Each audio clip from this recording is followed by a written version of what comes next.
It's just crazy. All right. I think now we're working correctly. All right.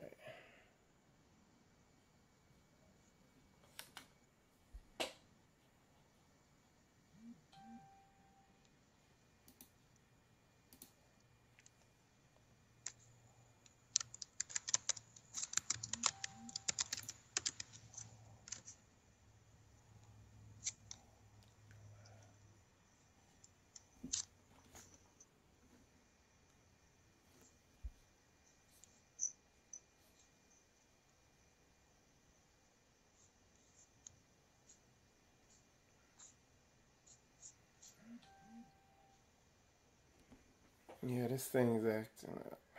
This never happens. Perfect feed.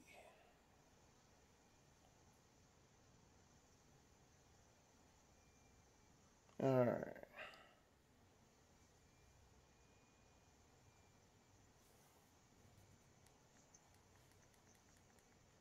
All right. Test 1, 2, 3, 4, 5, 6, 7, 8, 9, 10.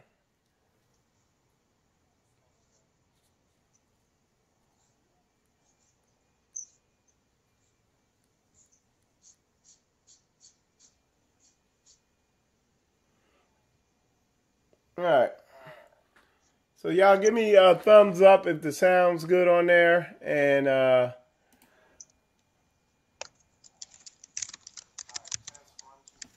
okay, the sound is good. All right, so we're good. So shalom, y'all. It's Brother Michael Israel here, working through the technical difficulties, but we're good to go now. You're watching the Spiritual Combat Show. And today I have the Hebrew farmer, Brother Asa Yisrael, or Brother Asa Ben Ysrael. How you pronounce that your middle name there, brother? Akir. Akir Ben Yisrael. He's a Hebrew farmer. The way I heard about him, at first it was like more like a legend and rumors of there's this big farmer in Georgia, and they said he's doing all these big things, but I never could really find out who it was. And then when I went up to Brother Yeshayahu's event up there in Atlanta, I met a brother up there. He lives in Conyers, and he was saying how he was starting a small farm, and I wanted to interview him about it. He's like, I'm just getting started, but he was like, you need to talk to this guy. And then he gave me your name. So, but shalom, brothers. Good to have you on the show. How are you doing? I'm doing well. Let me first say, I am so upset that I missed the event in Atlanta, man. I really am. You know, and I was watching the live, and sister, I think her name is Hulda. How do you pronounce her name? Oh, Hula. Hula. His wife's name's Hula. Yeah. She was like, you know, how people are like, man, we didn't know that you'd be over here, and I'm like, why? How'd you didn't know? And I'm like, dang, I'm one of those people, man. I'm just really not in tune. And to be honest, that's one of the main purposes of the Spiritual Combat Show, because what I've been running into is a lot of people don't know what's going on. Even the Hebrew Nation builders, they didn't realize he was going to be in Atlanta until I had him on the show. Then a lot of people realized it, and his event really grew big time. And that's the purpose of this show, is just putting the information out there about, you know, Hebrews and what we're doing, and getting the information out in one central area so everybody knows what's going on. Everybody's more well informed, you know. But yeah, brother. So how'd you get into farming? Oh well, the long but compressed version. When I was a kid, my uncle he had a horse farm. And as I was misbehaving with my mother, she sent me to his farm, of which he also trained martial arts, survivalism. You know, basically he put within me work ethic. Work ethic was the biggest lesson. And I stayed for a time over there, and even though it wasn't a very long time, it was like half a year. Mm-hmm. If that. Every time when I talk to my mother, she shortens the time a little. But you know, when you're a child, a month is like a year. But I mean, I learned certain things, and I figured out that I had a talent for them. And there's something about when you're really strict on a child, especially a male child, they begin to love you because of your strictness, and it's something that's almost magical, as I've found that as an older man. When we have children coming to do summer programs, you think you're breaking these children. You really do. You're like, man, these kids are gonna hate you, and then they just don't want to leave you. They don't want to leave your sight. So that was my starting, and it doesn't sound like a farming start, but really that was my start in farming. And then when I got older, I think I was about 30 years old. This was 2005 or something like that. And people were talking about farming. People were talking about getting off the grid. And I was a tradesman, even though I was a marketer. I had a little contracting company of which I gained certain skills. And as people were talking, I said, you know what, I'd really like to see what this is about. And being that I have a somewhat history and I was doing a little gardening, I said, I think I'm gonna check it out. And I think it was 2008, I think, for Passover. Mm-hmm. We were meeting with a good friend of mine, More Nuriyahu Ben Lewi. He had a get together, a conference. I think I met him at the Yoshiahu event. He's from Chicago, right? Kane. Dang, and he knew the play, and he didn't say nothing to a brother. You see? But he was having a conference, and I said, you know what? Everybody pack your bags. We're going to shoot out there. We're going to drive, and we're going to check out some farms in Georgia. And when I came out and I looked at the land, I said, you know what? This is what we're going to do. And turned out, eventually, I was the only one that came down. Everybody kind of fell off.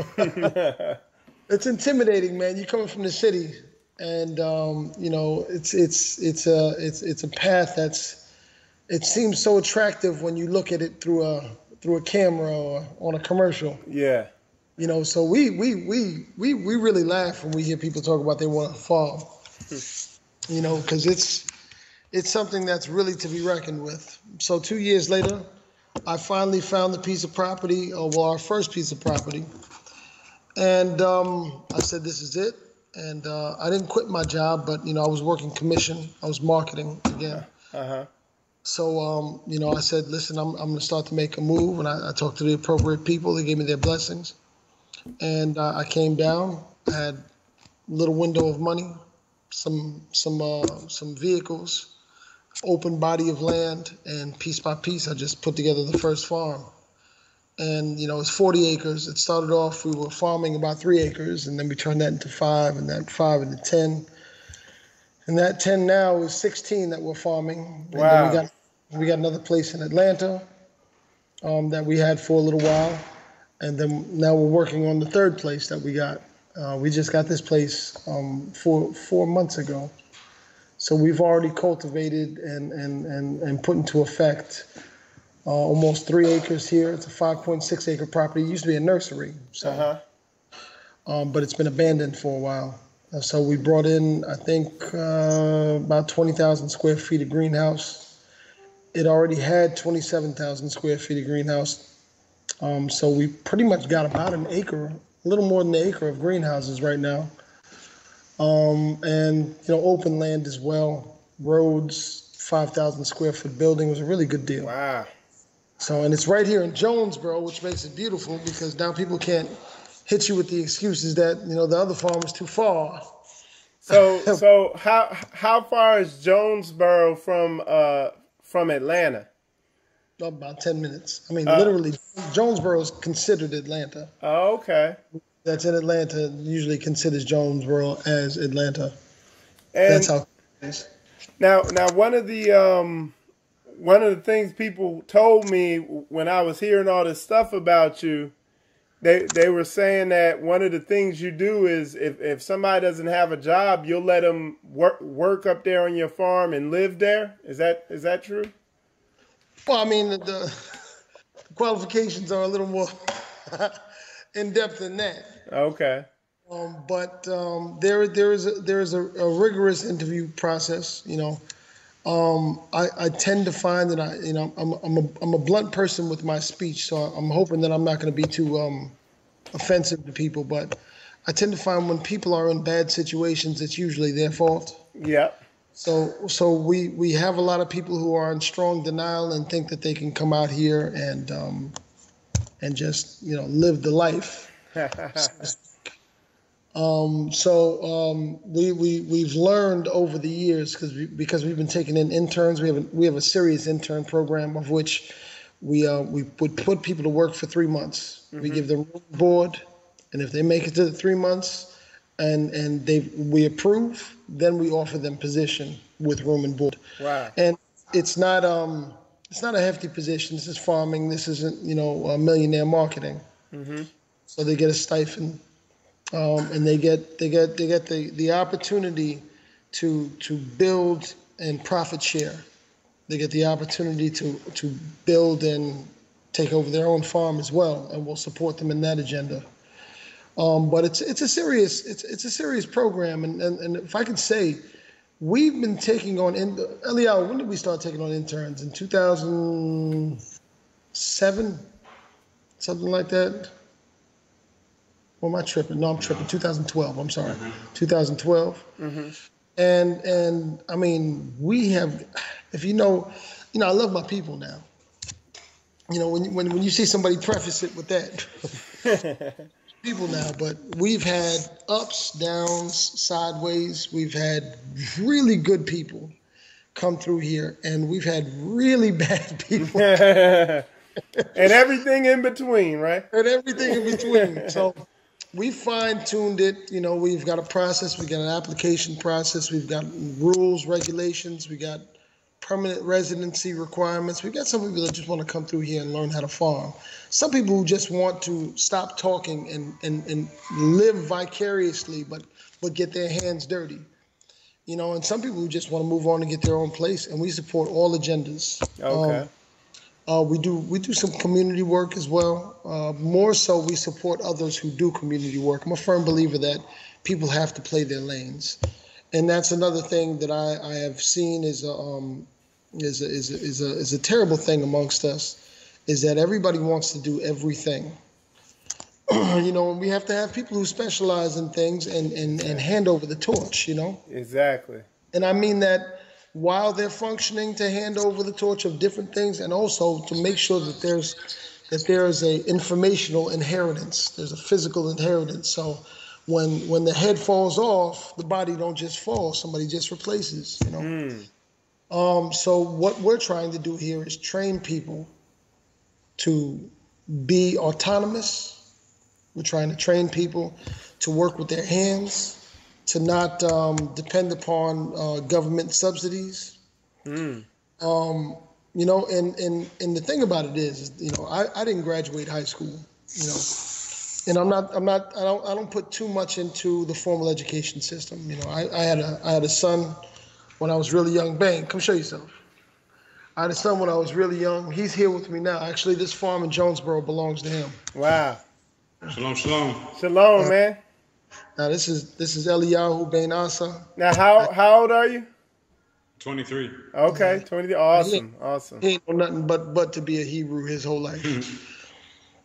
So he owns this farm, particular right here. This is so I take it he don't have a gym membership. He in shape like that from farm work. Well, I tell you, man, he's been vegan for the past 2 years, and he look like he's falling apart, man. He need to get his muscle back right. But I ain't gonna show you what I look like. Come out here for a 3-month internship, we'll fix that.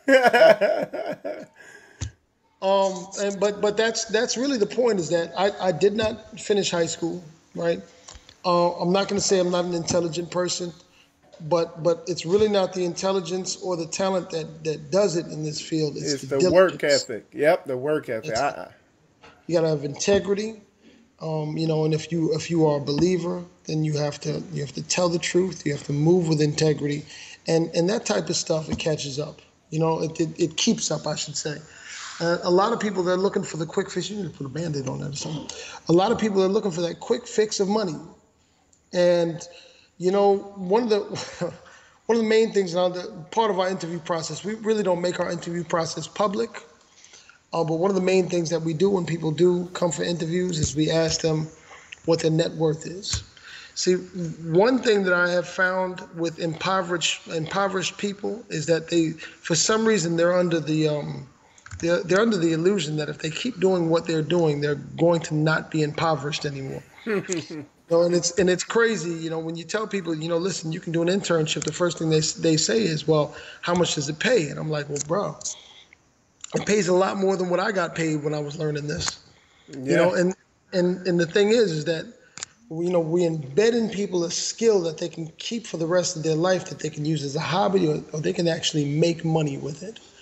And with many people who are not privileged, they don't realize that this is worth more than money. So what we ask people is, when they say things like that, we say, well, what's your net worth right now? And I tell you, 95 out of 100 people that we ask, their net worth is not above $3,000, but they've been working for almost 10, 20 years. When you really look at those kind of numbers, when people say, well, I can't work for free.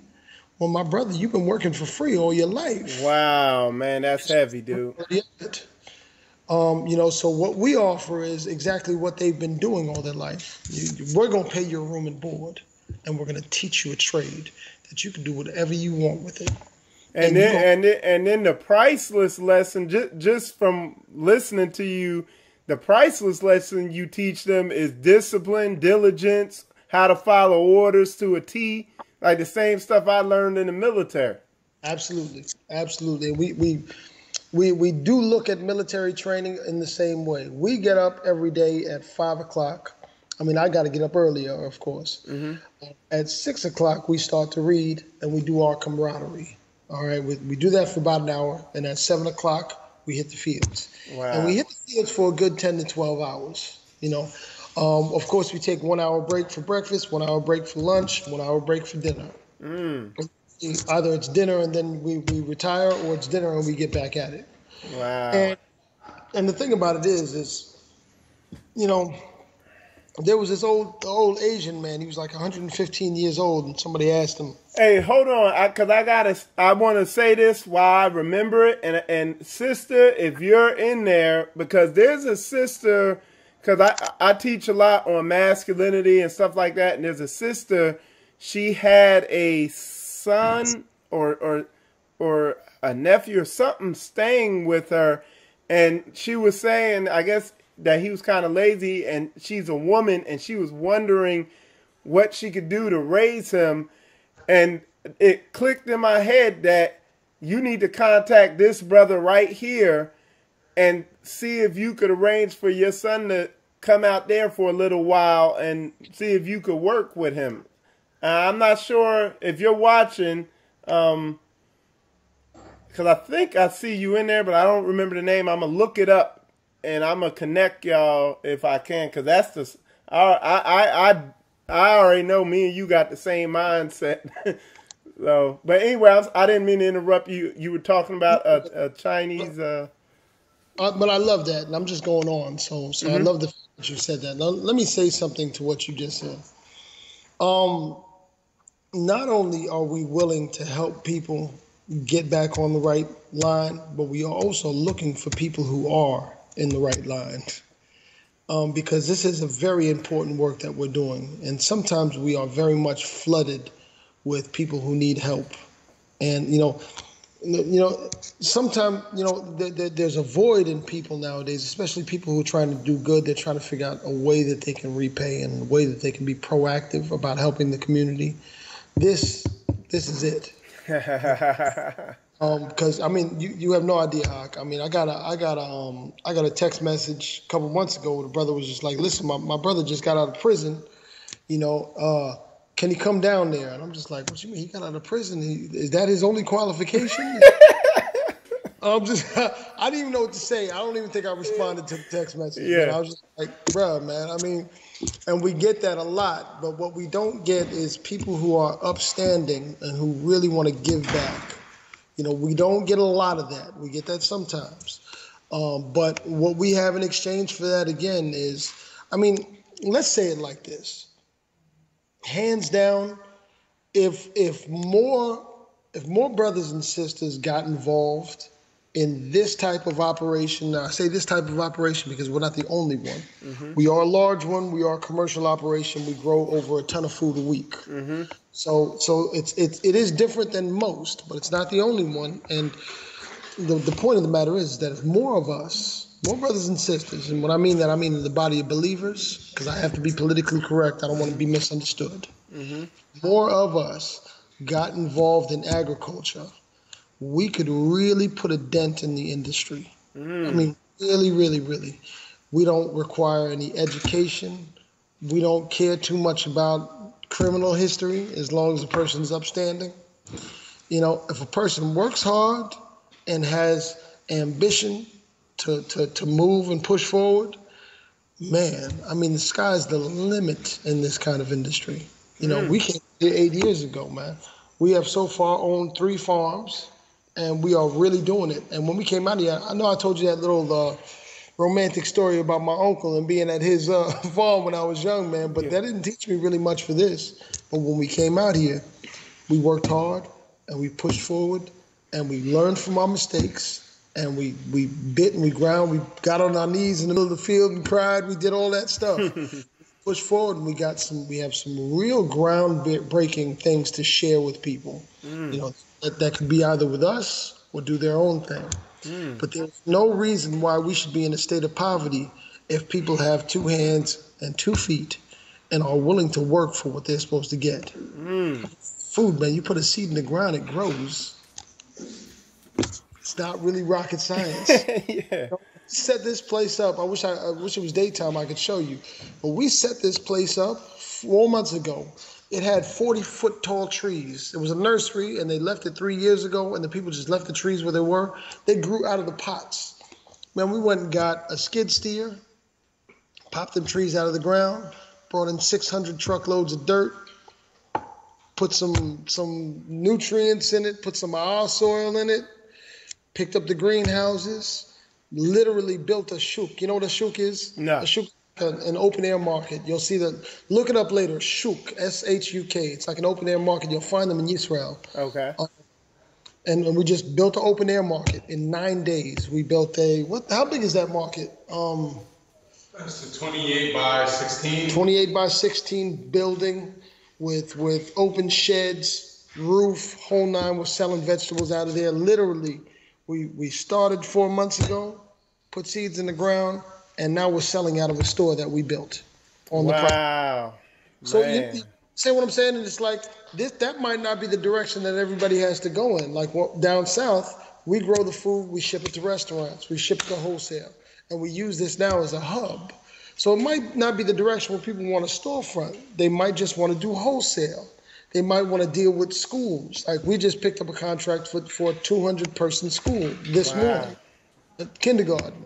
Man, you know, there's grants, you know, and it's almost like blind money, man. There are grants that are helping these schools to buy food from local farmers. There are USDA grants for irrigation, for fencing, for greenhouses. There's so much opportunity, and we also play. What's that position? We also do consulting, so we can help people build their own farm if that's the direction they would want to go, which I don't recommend. You really need to get on somebody's farm and learn. okay.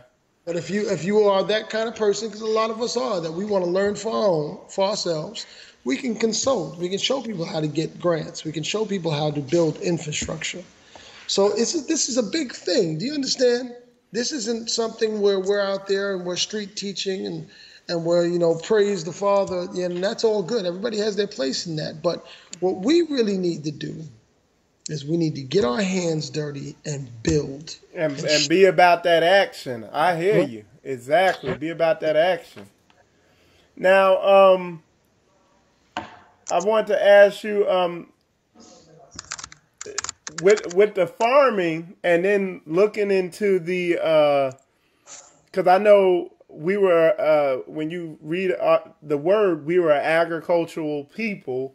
Do you get, does being involved in a farm the way you are, does that help give you a lot of biblical insight and understanding? I'm gonna take you on a small tour. A small one. When I first started farming, that was keynote with me. It was like, man, we were agricultural people. The more I got into it, I learned something that was just very sublime, very simple. Everybody was agricultural people.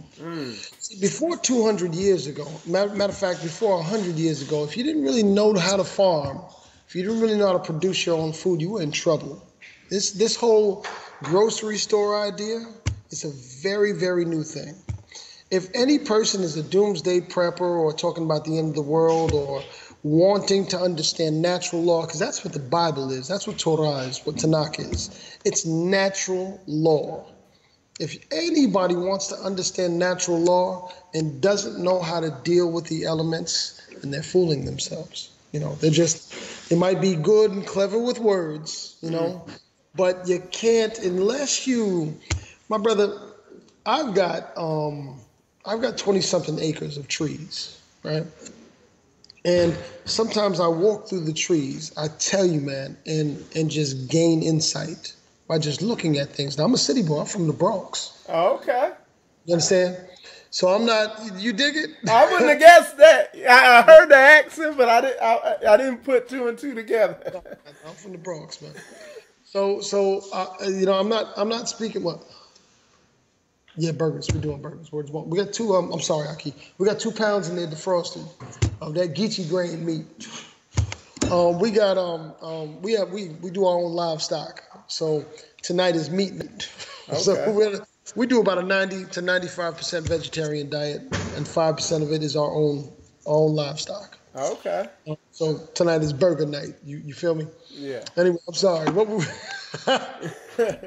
a little hamburger just throw you off.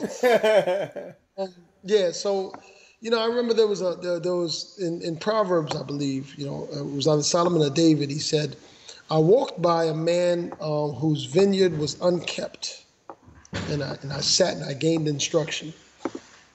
Now, if anybody knows what an unkept vineyard looks like, bruh, thorns, thistles, it's hard. It's like you would rather just let it winter over. Yeah. Before you go up in there. And if you don't stay on your stuff, it's going to be like that. I remember more in the reality when we first got the farm, we had a field of wheat, all wheat, and there was some tares in the wheat. Everybody's familiar with the tares in the wheat.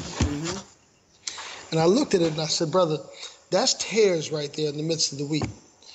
And I remember, I see he's a very astute brother. He's very intelligent, and he breaks down, Tanakh like I've never heard, from a different kind of level. And he's seen the living tares inside the wheat, and he applied, you cannot separate the tares from the wheat, or else you will trot it down. And he looked at it. See, because it's not a gimmick. It wasn't a gimmick when it was written. It's a gimmick now because we don't really apply that. Now it's just, brother, you can't do the tares and the wheat. And now it's just, you know what I'm saying? It's rhetoric now. Yeah. When he was able to get his eyes on that and apply it, I seen him just thinking for a space of 3 or 4 minutes, just didn't say nothing. And I said, well, that's what it's all about. If that answers your question. That's heavy, man. That's heavy. If you could talk about, I got your website. I'm going to pull it up here. I got 4 of your websites. The first one is Atlanta Harvest. It's atlantaharvest.com. I'm going to pull it up here so the people watching can see it. I'm following you. Oh, okay. So I pulled that up here so the people could see the website, Atlanta Harvest. Can you talk about that a little bit? All right. Well, our website, it changes based upon what we're focusing on. All right. My wife, she handles the website aspect about it, and right now we're focusing on CSA. CSA is a program that on the United States side started, I think, in Pennsylvania, if I can remember it properly. But it's a European program. And who knows what other origins it came from. But the premise of it is this. Community supported agriculture. Now, what happens is the community, they begin to support the farm in such a way like a stock. All right, I'm gonna give you the confused version, then I'm gonna give you the simple version. They treat like a parcel of land like a stock that's invested. So they'll buy the parcel of land, well, as a stock for a particular season. So let's say they buy a small box. That's $30 a week. 10 weeks. That's $300. They'll buy that particular time frame in that piece of land for $300. And every week, what that piece of land produces, they receive. You understand? As like dividends. Okay. And it goes on for 10 weeks. Okay. All right. How that helps the farmer is it gives us the freedom that we don't have to really market. We know we have a guaranteed customer. They've either paid up front for a discounted price or they've committed by giving a 2-week deposit and pay every week. You understand? Yeah. The function of that is basically you buy a box of food every week. And that's how it works. We buy it from local producers, us, from the farm here at Atlanta Harvest, farm over there at Dublin, local lands. And sometimes we also buy from other farmers and pass the value on. So we have fresh food and they can get it every week. Okay. Like we said before, we have a local market stand here that people can come every day except for Saturday and pick up food. So they can make food every other day. They can come and just pick up a couple of things that they need for their meals for the next 2 days and keep fresh food circulating through their household instead of buying stuff that got imported from California or China. That's 2 weeks, 3 weeks old. Yeah. You get the point. Untrusted sources. Okay. And that's what we're focused on right now. But our secondary thing, we are creating here the 4th commercial organically certified nursery. Now, we have not gotten our certification yet. We're working on that right now, but we've only been here for 4 months. Okay.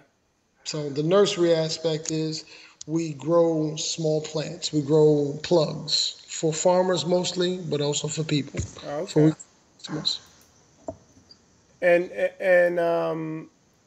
Okay, and then so on the Atlanta Harvest site, it's also a website where people can go if they just want to buy produce from you, if they want to come buy vegetables or whatever.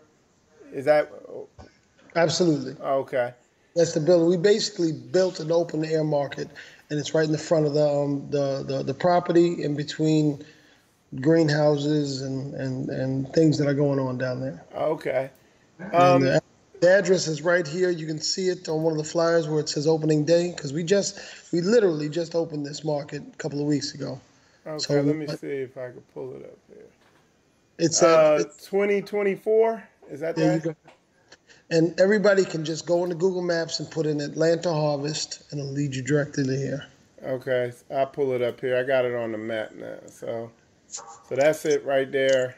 And yeah, it's right there, right near the perimeter highway and everything. So that's awesome. All right. And then the next site is Geechee Grain. Oh wow, you found Geechee Grain. That's really mostly for farmers, but we also welcome retail customers as well. Okay. What it is down at local lands down in Dublin, Georgia, we are surrounded by Mennonite farmers. Now, if you don't know what a Mennonite is, they're basically parallel to Amish. Okay. But they use modern machinery, cell phones, and things like that. But they're pretty much a set apart community. They don't deal in the politics. They don't send their children to public school, but they are excellent workmen. So me and some Mennonites, us and some Mennonites, we worked out a process where they grow the grain, a non-GMO grain, non-GMO corn, non-GMO soy, and they process it into animal feed for us. And by process, what I mean mostly is that they grind it, especially for chickens, expeller press it. Okay. Very good product, very safe product. Now, we came up with this because organic chicken feed right now with the leading supplier, Purina, and I forgot what the other company is out of Texas, It's like $30 for 50 pounds, which Okay. is, I mean, if a farmer wanted to make that profitable with their eggs, they would have to sell their eggs for like $11 a dozen. Okay. So it's almost impossible. So as I was saying, I'm not going to buy that. I just did some research and we reached out to these brothers who also help us with other things, and we help them with certain things. And they said, "Listen, would you mind growing thus and so on?" It took us about 3 years to get them to do it. And now they're doing it, Okay. and Now, we get that grain. And all of our animals are fed with that. okay. So if you look, it's just a commerce site, really. Now, the other one I have here is tbrewfarm.com. Yeah, you really going backwards, Doc. You went from the last one to the first one. I don't mind. I'm saying I'm glad. Okay. tbrewfarm.com, yeah. Now, we also grow, produce, and sell teas. We do coffees as well. We use a local roaster who imports organic coffee from all over the world, Okay. and we sell theirs as well. We don't sell. We don't grow a lot of tea plants, but we grow a lot of ingredients, and we import a lot of base. So what we grow here at the farm or at local lands is we grow mint, we grow hibiscus, we grow lavender, we grow ginger, turmeric. We grow a lot of the additives, Okay. and we mix them together. It's an idea I got from a friend of mine, Dad, who just made some very wonderful teas for me. Okay. And I think that's it for the websites. No, locallands.net, man. That's the main one, bro. Locallands.net. Okay, that wasn't up there. Let me put it in. Local lands. All right. Yeah, I don't want to confuse or intimidate anybody, man, with all these. It's just we stay busy, bro. Okay, so there we go. I got locallands.net up. It says weekly farm boxes. So what exactly is that? Because I do remember reading about that. Same thing as the CSA. Okay. It's the same program. For a lot of people down south where we're located, the CSA concept gets a little confusing, but it's really the same thing. Okay. And that's where we grow our livestock. That's where we do most of our cash crops. And that's it. And it says custom farm box, $30. Farmer's choice, $25. Got fruit, juice, all types of stuff. Yes, sir. Awesome. Yeah, man. And talk a little bit about some of the other stuff you do there, because when I first called them up, they're doing some martial arts training there. I see my man Ron Stallings, he's in there watching too. He's a mixed martial artist. But talk a little bit about that and some of the other activities y'all do there. Oh, well, really, we're basically a small community. So first and foremost, we try to deal with ourselves.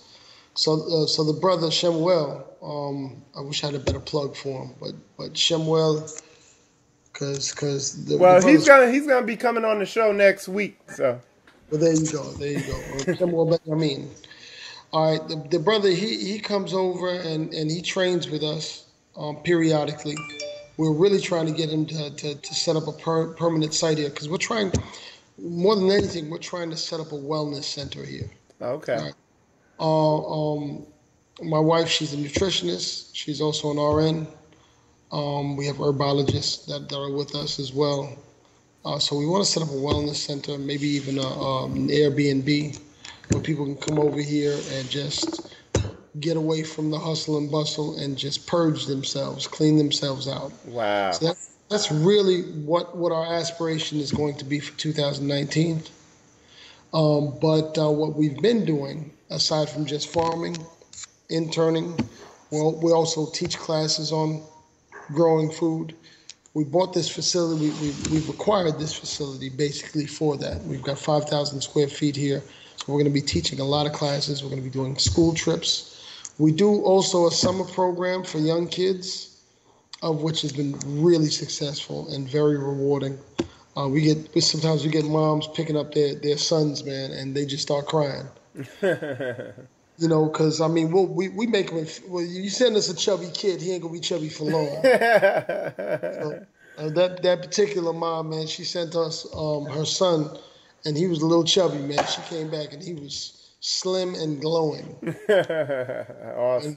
And he's been coming every year since for about 5 years now. So that's one of the main things that we do, aside from everything else that we just talked about. Okay. We got some questions in here. One sister put, can you ship to PA? So can you ship to Pennsylvania? That's what she asked.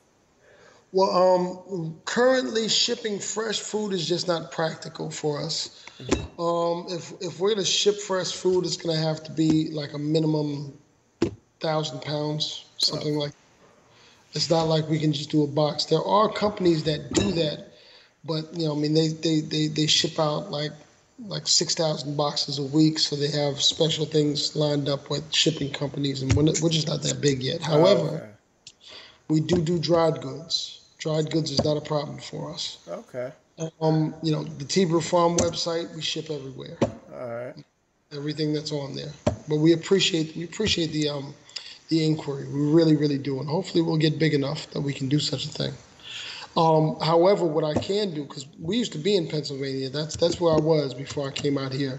I was in the Poconos, which is just an hour ride to New York City. So I lived out there and worked in New York still. So I mean, I can probably put you in touch with some decent farmers over there. Okay. That's really the thing that you want to do. You want to. I mean, it's like we're flattered that people want us to ship food across the country. But there are so many local farmers here that you would get a better deal from, and it would be a lot fresher. And you can build a relationship, because that's what this is all about. It's about knowing who produces your food. You can get a person, and you talk to any baker, and they'll tell you when a baker's in a bad mood, they make bad bread. And we got people who hate us who are feeding us. And this is not an Abrahamic type of thing to do.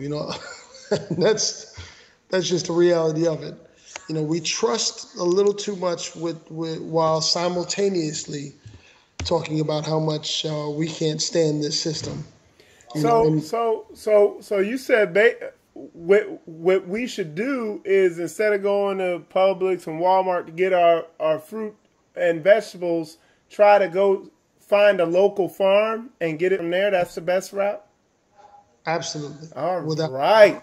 Because I mean, I'm getting fed up, really. I mean, what's going on there? And it seemed like the prices done went up, and they just give you crap, so that pissed me off. All right, go ahead. I'm sorry. I understand, just real quick. When you deal with a local farmer, you're getting the best product possible. Create a relationship with your local farmer, you'll also get the best price. Wow. But if you just stick and move, they're not going to be haggling with you on your price. Okay. Make sure you let them know that you're there to stay. Bite a couple of bullets. Support what they're doing, because this thing is not really a get-rich-quick type thing. We're biting bullets in order to make this happen. Okay. Brother Josiah Zebulon, he said, where's his watermelons at? They gone, bro. It's a wrap for them joints. He said you should have came through. That's all I got to say. Another sister said she wanted a little more information about the coffee. Okay. What information can I give? I guess she wants to know the type of coffee and the brand or something like that. Okay, but there's a list of coffee there, right there on the site. So I'm sorry. What? Oh, that Forever Light is in my pocket, I think. The different origins she'll find on the site. Yeah, I'm pulling it up now. So if you're watching, here's the site, and I guess you got to go to the T-Brew site and just look around on there, browse around. I'm pulling the site up so you can see it and write it down. There it is. It's loading up. So just go. It's tbrewfarm.com. You could just go on there and you can find all the information on there. And our local roaster, their name is right there. So if you hit coffee, you're going to see Cafe Campesino come up. Mm-hmm. They roast the coffee for us. They import the coffee for us, and we are one of their distributors. Let me tell you something, man. It's like, I know it's. Let me say this. This is the most convincing thing that I can tell anybody. Mm-hmm. We can outsource things from anybody. We choose who we outsource things based upon the quality and the people. And man, these people right here roast some good coffee. Okay. Excellent coffee, or else it wouldn't be on our site. All right. The teas we do here. We actually do at Atlanta Harvest. We switched all the tea stuff up here so we can do it in the back rooms. Okay. The coffee, they take care of it and they know what they're doing. It's really good coffee. Right. The decaf as well. It's done with a Swiss method, so there's no chemical processing. There's no chemical processing in any of this. This is all organic coffee. Okay. Let's see what else we got in here. Okay, brother Asa Ben Ysrael, and that's the one who put me in contact with you. So I appreciate it, brother. But he asks, do you still want the goats? Oh, yeah. You know what? Somebody was interested in the goats, man. They're really small goats, and we deal with large meat goats. There was somebody interested in it, and they have not gotten back to me. I'm sorry, my brother. Okay. However, we are going to be fencing off the rear part of this property. He knows he's been here. Okay. And we might just put him in there for a petting zoo, but we're just not ready for that yet. Okay, and now I'm looking at on Facebook at the those were the YouTube questions. I'm looking at those were the Facebook questions. I'm looking at the YouTube questions now, and a sister wrote, "Are the daughters of Zion welcome too?" So, can sisters come out there and work? Oh yeah, everybody is welcome. We ask that the sisters are modest and they deal appropriately, because we would like to be able to protect you all and have a good conscience about it. Yeah. You know, so and that's all that we would ask. We welcome all sane people. Yeah. Don't we all? That's just it, man. Yeah. We welcome all people who got sense are welcome. Okay. People who ain't got sense are not. That's the best way that I could say it. Not totally. Exactly, man. It's like, no, folks don't got time for nonsense, man. Straight up. It seemed like they do. But yeah. All right, let me check. Got some more. Now, I saw you did that video. It was like a tutorial on how to drive the tractor. Do you do regular videos like that? Is that something you're getting into? Do you have a YouTube channel? yeah, I tell you, my son that I just introduced you to, my son just came back from the university for photography and videography. Oh, wow. He said, I'm coming down. He got down here and he's here to stay. So we're trying to get into that more.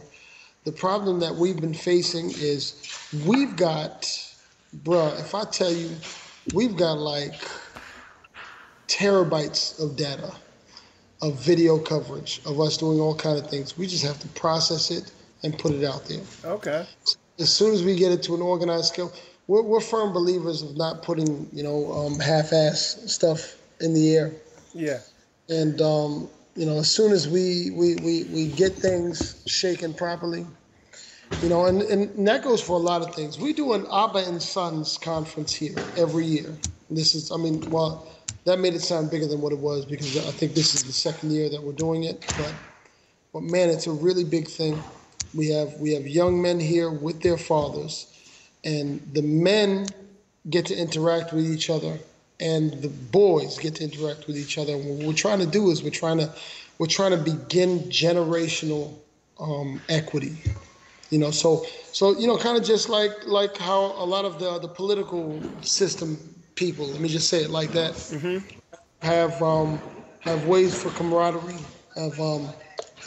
groups where Masons meet and things like that.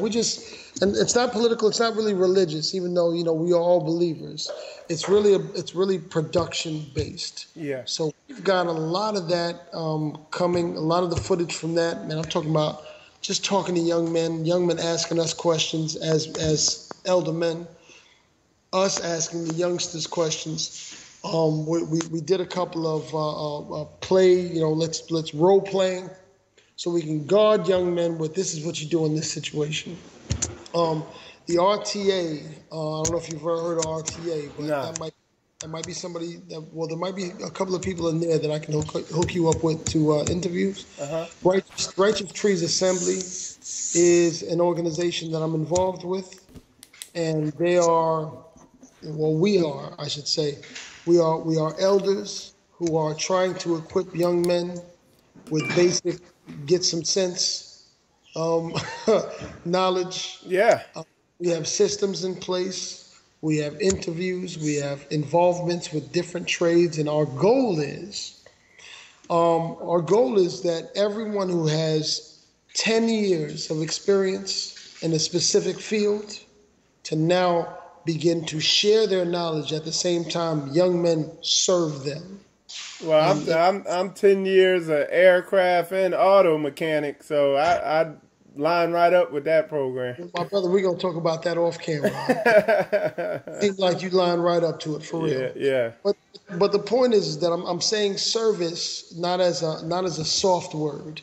I have young men that serve me, and they have dedicated themselves to serve me for 5 years in order for us to airlift them just like a normal family would. So we can push them, we can give them a jump start in doing their own thing, but still being attached to what we all are doing. Now, we're not looking for men to rule over men. That's not what it's about. Yeah. We're looking for men to build under men who have made all the mistakes and who have made all the successes and are able to be proper tutors in these fields. And what we ask is service. Yeah. So it works. It's a reciprocating thing. Yeah. So you crazy, man. Whereas these young men get to take advantage of a wealth of knowledge without having to pay for it, as people are paying for it hand over fist and being in large amounts of debt. And the elder men are now able to take advantage of the service of these young men to build also their empire. Now, you cannot call yourself a man if you have not served under other men. And that's it. A lot of us, like yourself, have experienced that service in military functions. Yeah. So it's the same type of process. You have helped the military now gain a foothold, gain an advantage, and they have helped you become an older man with sense. Yeah. And the thing about it is we're losing our young men. Yeah. We really are. And what it is like a lot of like you have a lot of these men growing up. They didn't have a father figure in their life, and they didn't go through that, I guess, that trial or that rite of passage that you go through. Straight up. Yeah, and a lot of them don't even realize that. They don't even know that they don't know, and they can't put two and two together that, hey, this is why I'm getting these results in my life, is because I didn't have this. Like, they can't make that connection. Well, brother, you have to understand this, man. I mean, they're experiencing serious human interaction for the first time. So let's say they're 22 years old, they get themselves a wife, right? And they begin to interact with this wife. And the wife begins to react in a way that the young man just doesn't know how to handle. Yeah. He can't even translate what's going on with her. What he does is he reacts in the only way he knows how. Like a child. When a woman comes and says, you know what, this isn't working, I'm going to leave. Because he'll just say, well, then go. And that's not the response you give. And that's something you have to learn from an older man. You have to go to the woman and say, baby, everything is going to be all right. Because that's what she's looking for. But our auto response is, we're gone. Because we know You know, and that's I'm speaking from a personal vantage point. So the fellowship that we have in the Righteous Trees Assembly, we've created infrastructure where we can teach young men how to respond. First of all, we try to counsel young men that they shouldn't be involved with any woman until they get older, until they got a good stronghold under them, a career, until they finish making a lot of their mistakes. Because you cannot ask a woman to respect you when she's watching you making all these mistakes. Man, you right on point, brother. Because that's the core of my teaching as far as ministry-wise is on relationships and dealing with women. So that's the core of what I specialize in. And you hit it right on the head right there. That's right on point. It's a rough thing, man. And the thing is that, you know, women, they mature so much quicker than men do. So really, you need an older type of man with a younger type of woman. The older man, now he knows not to mess her head up. And how to direct, guide, and if I would be so bold to say, rule over righteously. Exactly. In a balanced way with balanced emotions. Yep, that's how I teach it. Yep. So that's on point, man. On time and in time, and you have to have good counsel for it, or else you cruising for a bruising. Yeah. You're really gonna waste about 20 years just making mistakes with women. And one of the big things I found with a lot of these one of the things that the military and just like getting in a military environment or in these environments that grow you as a masculine man, the main thing is really trying to teach you is humility and is breaking that pride. You know what I'm saying? I've been talking about that all week. I mean, vanity has gotten to such a point that we can't even recognize when we're being vain. We talked about this, I think, yesterday night, me and two brothers, man. I was like, man, y'all think you ain't vain, man, and you making it was this morning, actually. You making all these vain decisions. And your first thing is, when you're in the midst of showing off, is you were trying to get that reaction from somebody. You're trying to get a negative reaction from somebody by acting vain. Man, come on, man. Yeah. You know, and the thing about it is that the society that we live in, and I'm not trying to take it off of farming now. In farming, we learn to be humble. We learn to humble ourselves because the earth is master over us. So this is not something that's far from. This is something that we teach young men through farming: how to have patience, how to have humility, how to learn that this earth is going to break you down. You know, so the society that we live in, though, everything is automated, everything is at your beck and call. Days of biblical, in the days of the Bible, in the days of antiquity, if you did not work, you did not what? You didn't eat. But nowadays, you don't work, you eat more. So people have to understand now, there's been a paradigm shift. So use that paradigm shift right there. You didn't eat without working. That taught you a great lesson. Now you eat more without working. And that all ties back into it's what Satan does. He's emasculating the men, and then he's turning the women masculine, and people kind of they gravitate to it. They think it's the way to go, but they can't figure out why they're miserable. You know what I'm saying? But that's the thing. You know, I see nowadays more miserable, especially women, who are just broken and in denial, and they will try and give you advice till they are black in the face or blue in the face. I should say. They just continuously give advice while they're failing in everything that they're doing, and they're in self-denial because this society teaches us that, you know, what's the first line they teach us? You can be the president of the United States. Oh, man. You know what I'm saying? Yeah. So now we aspire to be something just at the top instead of aspiring to do things practically. Yeah. Yeah, you might be able to make it to be a president, but man, I wouldn't plan on it. I wouldn't base my life around being a basketball star. You know what I'm saying? Yeah, and exactly. They and where the I was talking to one of the brothers the other day, and he was telling me about one of his boys he started with concrete, and that dude just pouring concrete. And I'm like, man, if he sticks with that, his chances of just really being well off are extremely high. But like you said, most people are chasing after these pie in the sky dreams that the media sells them. You know what I'm saying? It's like me as an auto mechanic.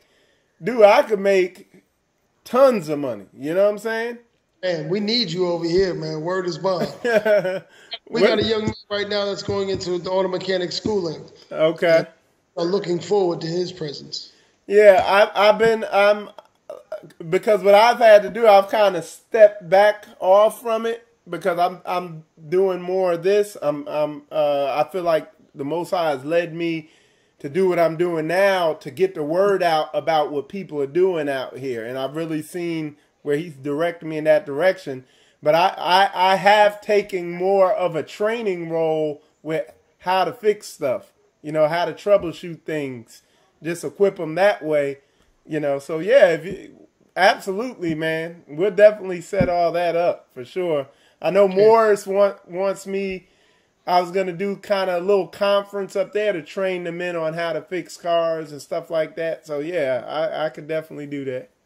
Well, this is the thing, man. The facility that we have right now, it's built for us to do lessons. Wow.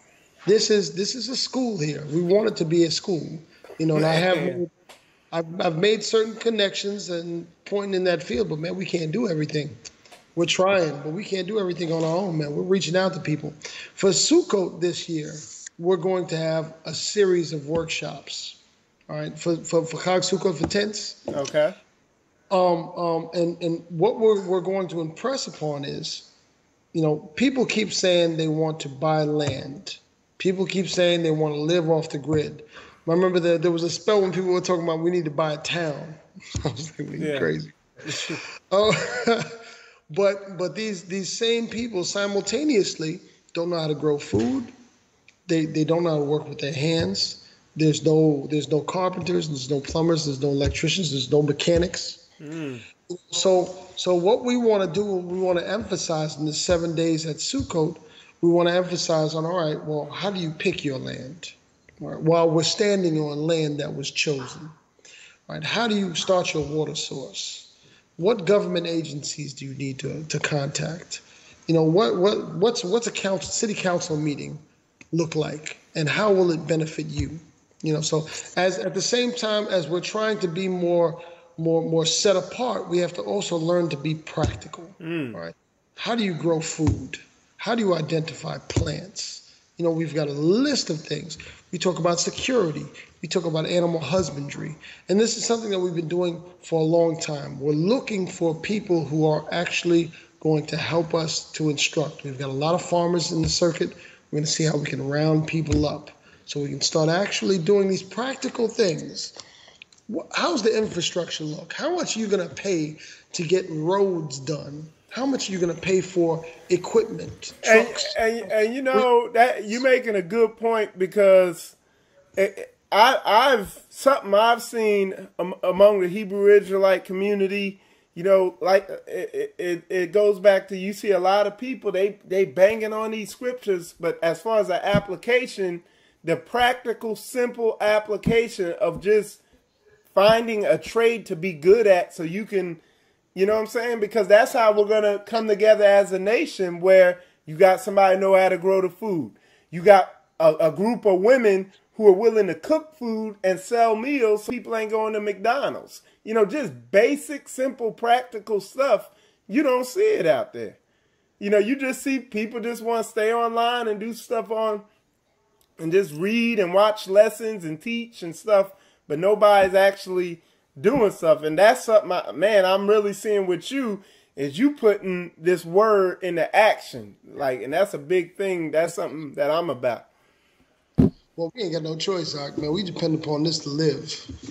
There's a serious difference between knowing the truth and living the truth, man. When you live in that truth, man, it's like You ain't got no second job. Ain't no government subsidies coming in. It'll teach you some truth. Yeah. It'll teach you get some lessons for your behind. Yeah, man. You definitely have it. And that's what, man, the Father has blessed us, man. And it's like, I was telling my son this morning, I think it was my son or my brother this morning, and we were talking about, the time for the next big thing to come through, right? And I was like, well, it's going to come through, man, because we're running a little tight right now. And every time we're running tight, the Father blesses us with something else. That's so real, man. But while we're maintaining what we have, it's not like we're sitting around just looking for something. No, and that's the thing, man. A lot of people think God is a genie, but nah, you put the work in, and then He gives the increase. You know what I'm saying? And a lot of people don't make that connection. But exactly, you put in that godly work in line with His word, and yeah, that's real talk there, man. That's real talk. Absolutely, yeah. But yeah, man. Hey, we're going to do more of these interviews. I see you doing a lot of stuff. I feel like we just briefly covered everything, but there's a lot of things that I'd like to just do a whole show on, particularly your summer camp, because I see so many feminized, emasculated boys walking around here where they need to be in an environment where... Because I immediately, after talking to you a little bit, y'all back there sparring, punching on each other, I immediately could tell, okay, they in a masculine environment. This dude ain't soft, you know what I'm saying? And a lot of dudes need that, So. You got to follow our series, Man Hands, bro. Man Hands? Hands. It's hashtag Man Hands. Okay, man. Got a small series, man. We don't allow gloves on the farm. Yeah. Got to get you some blisters, man. Is it video? Yeah, it's live. Yeah, I hear you. But, hey, man, it was awesome having you on the show. I mean, I'm looking at the comments on Facebook and on YouTube, and, like, folks are just going crazy. They love the interview. I knew it was going to be an awesome interview, because I've heard a lot of people talk about the farming and everything like that. I'm going to definitely have you on again. Did you want to say anything in closing? No, man, that's about, I think we covered pretty much everything. Yeah. If anybody wants to come through and see what we're about, again, atlantaharvest.com, locallands.net. Both sites are in Google Maps. Please call us first, though. Okay. So we know you're coming through and we can make sure that we're here. You want to be involved in the summer program, there's a link for that, I believe, on Local Lands. Okay. If not, you can just inbox or give us an instant message or whatnot. My name is Asa Ben Ysrael, but you could do it with Local Lands, Organically Grown Gardens, tbrewfarm.com, atlantaharvest.com.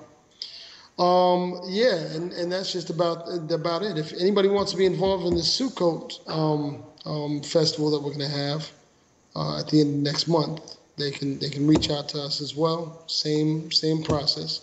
Local Lands at Facebook, Local Lands Organically Grown Gardens, or atlantaharvest.com. Just shoot us a message. We also do Geechee Farmers at Instagram. Geechee Farmers, GEECHIE Farmers, or Atlanta Harvest. Okay. That's it. So that's Brother Asa Ben Ysrael, a Hebrew farmer, and he owns a big farm, a real farm. He ain't just doing it on the side. Hebrew farmer, right there in the Atlanta, Georgia area, and he has some other farms in Georgia. Like I said, I showed y'all the websites. I'm Brother Michael Israel. You watching Spiritual Combat, and with that said, shalom. And just go ahead and stay on there. Don't hang up on me.